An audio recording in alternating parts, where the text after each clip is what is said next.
I have a lot of colleagues ask me, how in the heck do I accomplish everything? I'm a one-person shop, but I think it doesn't matter if you're a one-person shop or if you're a big development department.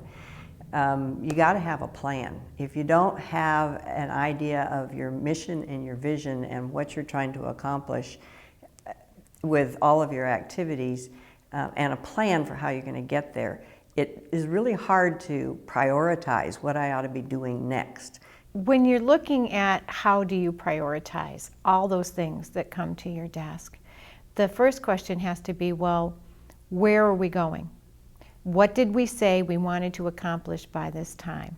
And what are the things we absolutely have to have done to be true to our vision? And what are the things that would be nice to have done in addition to that?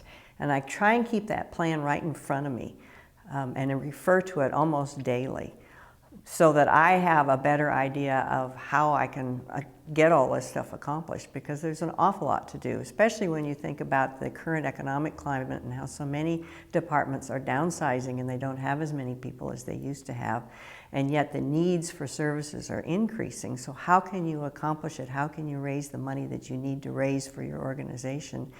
And how can you focus on your communications and your marketing plans when it seems as if there's just an overwhelming amount of work to do? And the best way to do that is to have a plan in place that you can go back to and say, here's the priorities, here's what we all agreed was the direction we were going.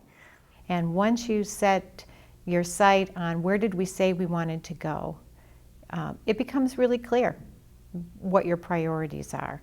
It doesn't mean that there aren't sometimes two things that are equally important, but it does mean you're having a very different conversation than I'm overwhelmed with the number of choices.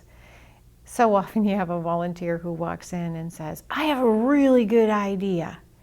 And sometimes you have to run with that idea, even if you know it's not really good.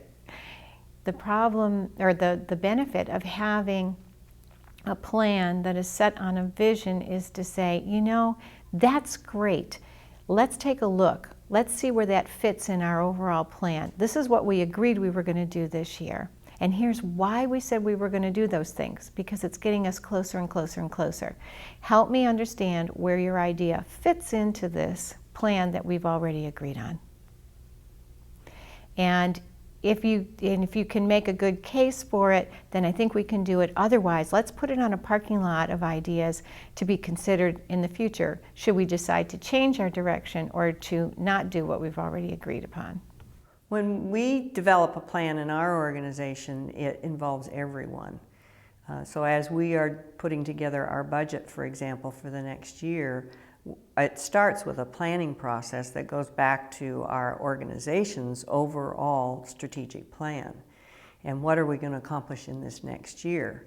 And I need to work with all the other departments to understand what is it I need to raise money for, what are the programs and services and activities that I need to promote through marketing and communications, and then from that put together a timeline and a plan for what I'm going to accomplish over the next year.